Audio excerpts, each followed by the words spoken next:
ऐनो पूजन नहीं करो तो ये चाल शे,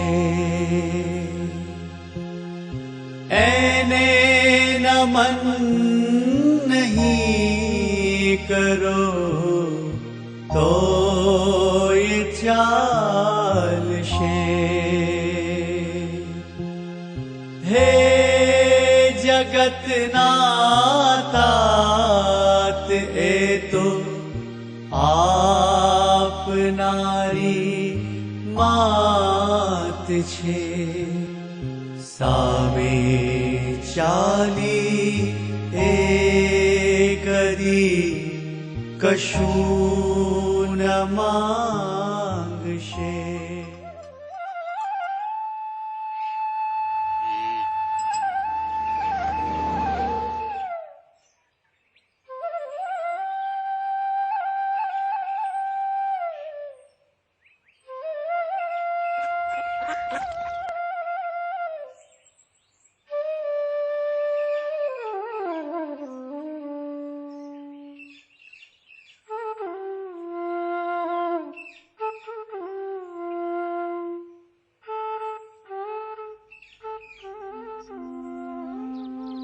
रामजी भाई, क्यों ऐसे बैठे हो? बुरे हाल हुए इसलिए। लेकिन हुआ क्या? क्या हुआ? अरे मेहनत कर करके टूट जाता हूँ, खेती में कुछ बचता नहीं है। और उत्पादन तो हर साल कम ही होता जा रहा है और खर्च बढ़ता ही जा रहा है, बढ़ता ही जा रहा है।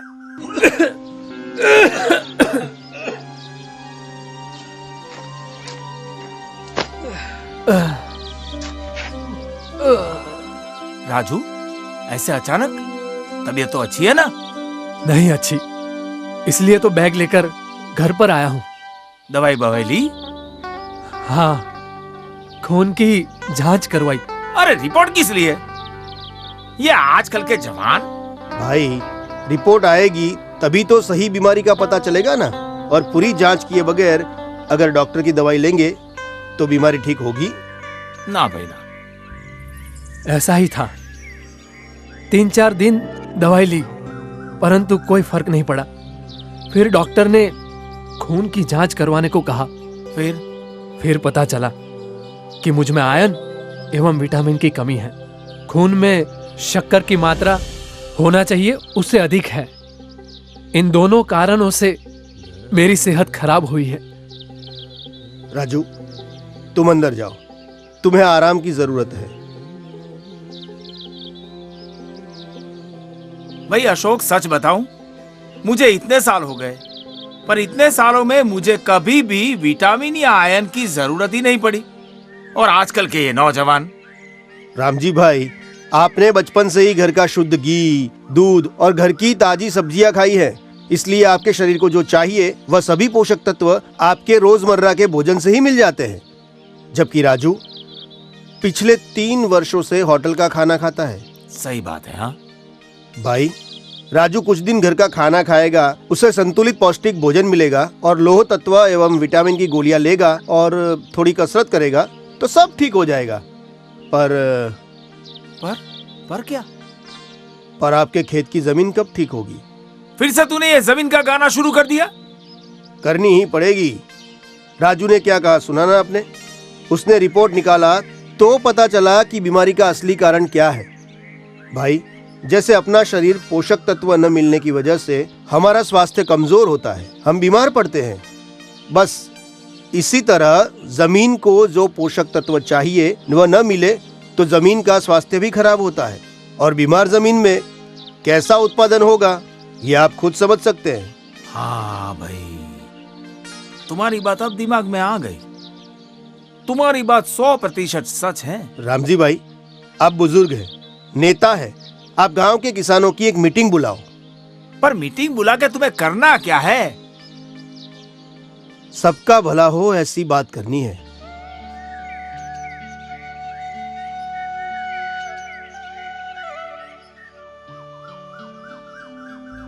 यहाँ तो मुश्किल से 5 लोग इकट्ठा हुए हैं। अरे भाई अशोक, तू बेचैन मत हो। अच्छे काम में कई विघ्न आते हैं। 5 तो 5 इकट्ठा तो हुए। जैसे लोगों को समझ पड़ने लगेगी वैसे मुझे यकीन है कि पूरा गांव इकट्ठा हो जाएगा, यकीन रखो। लेकिन भैया, पूरा गांव किस लिए इकट्ठा होगा, पहले बताइए तो सही। बताता हूँ, सब बताता हूँ, पर पहले आप सब मेरे प्रश्न का उत्तर दीजिए। हाँ, पूछिए। सबसे पहले ये बताइए कि आप में से किसके खेत में हर साल उत्पादन कम होता जा रहा है? मीना भाभी, मुझे ये बताइए कि आपने पिछले वर्ष खेतों में मूंगफली बोई थी, इस वर्ष भी मूंगफली ही क्यों बोई? भाई, पिछले साल मूंगफली के अच्छे पैसे मिले थे, इसलिए इस बार भी मूंगफली ही बोई। यही तो समस्या है ना। हम जिस जमीन में जो पाक लेना चाहते हैं उसके लिए वो जमीन अनुकूल है या नहीं, उसकी तो हम जांच पड़ताल करते ही नहीं। लेकिन रामजी भाई, वो तो गेहूं बोएंगे तभी पता चलेगा ना। नहीं राम प्रसाद, ऐसा नहीं है। हमारी जमीन में कौन सा गेहूं बोना चाहिए और कौन सा गेहूं नहीं, ये गेहूं बोने से पहले ही पता चल सकता है। और आपको जो गेहूं बोना है उसके लिए जमीन का किस तरह जतन करना चाहिए ये भी पता चलता है। ओ तेरी, ये कैसे है? जमीन की जांच करने से। अरे नहीं, ये तो हमारा ही है ना। अरे उसको क्या लेना देना, वो तो बुजुर्ग है। अरे कर देंगे ना उसको, उसकी बात क्या समझते हो? आपको याद है कुछ समय पहले डीएससी संस्था के एक कार्यकर्ता हमारे यहाँ आए थे। हाँ हाँ हाँ, हाँ हाँ, उन्होंने क्या बात कही थी? खेत की मिट्टी की जांच करने की। पर उस वक्त ही सबने ना कही थी, फिर आज अचानक ऐसा क्यों? अचानक मेरा राजू शहर से बीमार होकर घर आया ना, तब मुझे समझ में आया। क्या समझ में आया? वही कि जब हम बीमार पड़ते हैं तब बीमारी का कारण जानने के लिए हम मल, मूत्र, खून आदि की जांच लेबोरेटरी में करवाते हैं ना, तो हमें जमीन की जांच भी करवानी चाहिए। तभी हमें पता चल सकता है कि जमीन में क्या तकलीफ है। नहीं भाई, मेरी जमीन में तो उत्पादन अच्छा ही होता है, फिर मैं क्यों जमीन की जांच करवाऊं? बेकार पैसा बर्बाद क्यों करूं? खेती खर्च कम करने के लिए। वो कैसे? समझाता हूँ। आप घी खाते हैं? वो तो खाना ही पड़े ना। घी क्यों खाते? वो तो जरूरी है इसलिए। वैसे रोजाना आप कितना घी खाते हैं? देखिए, मैं मजाक नहीं कर रहा, जो भी है सच बताइए। 2-4 चम्मच। अब जरा सोचिए, आप 1 गिलास भरकर घी पी जाए तो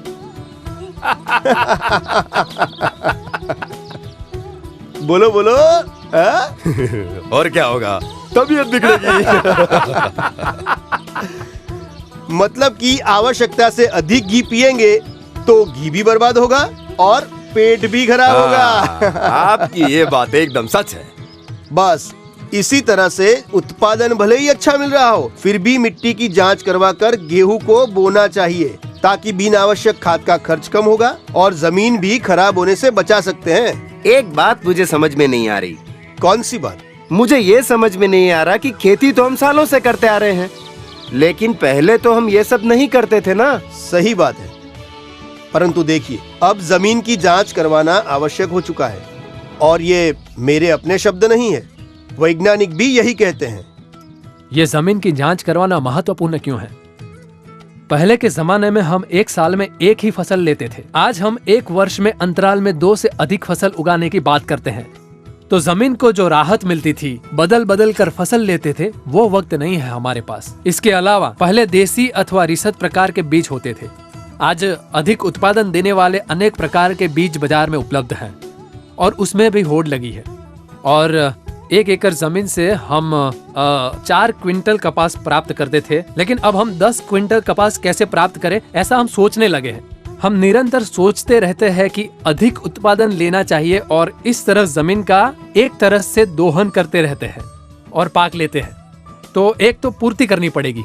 और पहले हम देसी खाद का इस्तेमाल करते थे और जमीन की देखभाल करने के पर अधिक ध्यान देते थे, परंतु आज हमारे पशुओं की संख्या कम होती जा रही है, इसलिए देसी खाद कम मिलता है। तो अब हम कैसे बचा पाएंगे, एक बड़ा प्रश्न है। बाजार में हम सब्जी खरीदने जाते हैं तो उसमें भी हम आधा घंटा बिगाड़ते हैं कि कौन सी सब्जी अच्छी है, बैंगन कौन से अच्छे हैं, हम टाइम बिगाड़ते रहते हैं। तो किसान जो खेत में गेहूं बोने जा रहा है और 6 माह तक वहीं रहने वाला है, उसके घर का रोजी रोटी उसमें है और देश की बड़ी जिम्मेदारी निभा रहा है अपना खेडूत। ऐसी स्थिति में गेहूं को कौन से पोषक तत्वों की आवश्यकता है उसकी भी जांच नहीं करेंगे? सुना ना?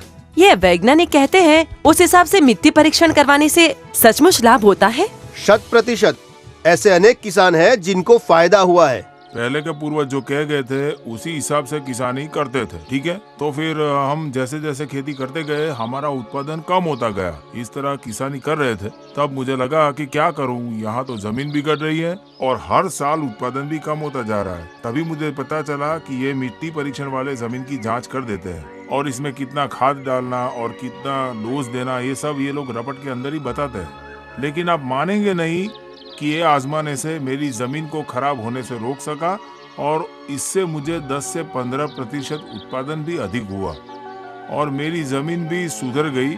मिट्टी परीक्षण करने से इतना अधिक लाभ हुआ और ये सब करने से मेरा खर्च भी कम हो गया। पिछले साल मैंने 1 बीघा जमीन में 1 थैली डीएपी डाला था। इसके स्थान पर इस साल 27 किलो खाद डाला, यानी कि 23 किलो खाद बच गया डीएपी पर यूरिया। 1 बीघा जमीन में 4 थैली खाद के स्थान पर सिर्फ 1.5 थैली खाद से ही मेरा काम हो गया, ठीक है, जिससे मेरा 2 थैली यूरिया बच गया। तो 1 बीघा में 2 थैली यूरिया और 23 किलो डीएपी का बचाव हो गया। पहले 1 थैली डालते थे साहब, अब मिट्टी परीक्षण के बाद आधी थैली ही डालते हैं। टेस्टिंग कराने से पहले गेहूं बोते थे साहब, तब 1 बीघा जमीन में 1 थैली डीएपी डालते थे और 2 थैली यूरिया का इस्तेमाल करते थे। जमीन को ठीक से जांच लेने के बाद रिपोर्ट के मुताबिक 1 बीघा जमीन में गेहूं में 30 किलो डीएपी का इस्तेमाल करते थे और उसमें 20 किलो डीएपी का फायदा हुआ और यूरिया में 2 की जगह 1 ही थैली का इस्तेमाल किया था, उसमें भी 1 थैली का बचाव हुआ। हर एक किसान को मेरा एक सुझाव है, चाहे 1 बीघा जमीन हो या 100 बीघा जमीन हो या टुकड़ा हो, टुकड़ा टुकड़ा जमीन की जांच करवाना आवश्यक है। आपकी जमीन को बिगड़ते रोकना है तो आपको अपनी जमीन की जांच करवानी चाहिए और रिपोर्ट में जो सलाह दी गई है उसके अनुसार खाद का उपयोग करना चाहिए। इससे आपका खर्च भी बचेगा और उपज भी बढ़ जाएगी और खेती में पूरा फायदा होगा। ये मैं अपने अनुभव से बता रहा हूँ। और दूसरी एक महत्वपूर्ण बात, जमीन की जांच एक बार करवा दी तो बात यहाँ खत्म नहीं होती। हर बार हर सीजन में बीज बोने से पहले जमीन की जांच करवानी चाहिए। ठीक है भाई, मान लिया कि जमीन की जांच करवानी चाहिए और ये लाभकारक है, परंतु इसके लिए शहर में धक्के खाना अपने को नहीं पुसाएगा। पर अगर लेबोरेटरी खुद ही गांव में आ जाए तो? वाह वाह भाई वाह, तो घर बैठे गंगा कह सकते हैं। लेकिन भाई, लेबोरेटरी सामने से चलकर गांव में कैसे आ सकती है? आ सकती है। कृषि एवं किसानों के विकास एवं उद्धार के लिए कार्यरत संस्थान डीएससी के प्रभाव से। डीएससी मतलब कि डेवलपमेंट सपोर्ट सेंटर।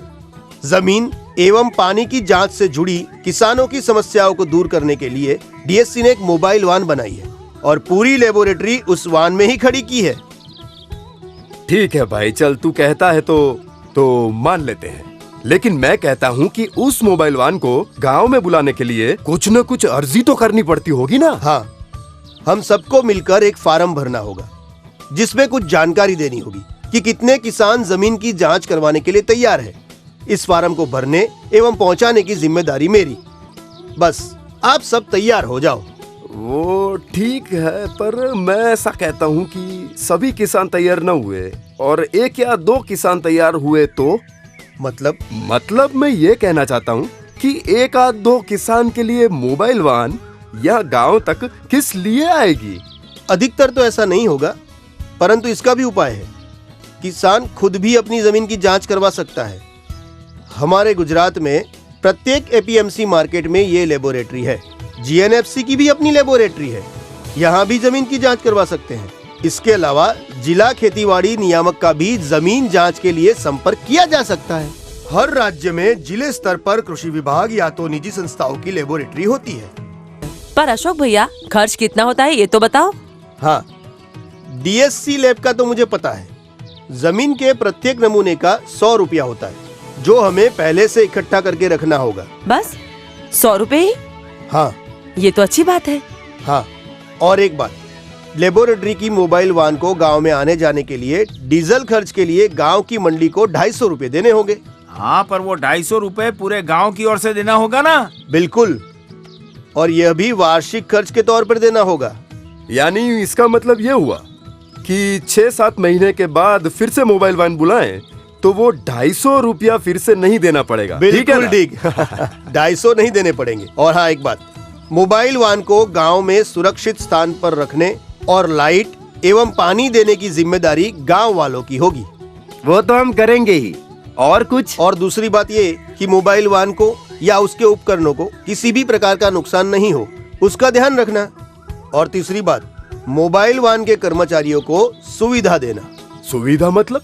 सुविधा मतलब चाय, पानी, नाश्ता, खाने पीने की व्यवस्था करना। ओह भाई, इसमें भला कहना थोड़ा ही पड़ेगा। इसमें हम कमी नहीं रहने देंगे। आने वाले तो हमारे मेहमान ही कहलाते हैं, और वैसे भी हमारे यहाँ मेहमान तो आते जाते रहते हैं। ये सब तो हो जाएगा, लेकिन मुझे बताओ कि जमीन की जांच के लिए हमें क्या करना पड़ेगा? हमें हमारे खेत की मिट्टी का नमूना देना पड़ेगा। एक ही खेत का देना है या सभी के खेतों का? सभी खेतों का, और वो भी अलग अलग। चलो हम एक काम करते हैं, हम पंचायत में जाते हैं और वहाँ मैं आपको समझाता हूँ कि हमें मिट्टी का नमूना कितना, किस तरह और कहाँ से लेना है। ठीक है ना? हाँ, चलिए। ये बात सही है, कहना पड़े। हाँ भाई।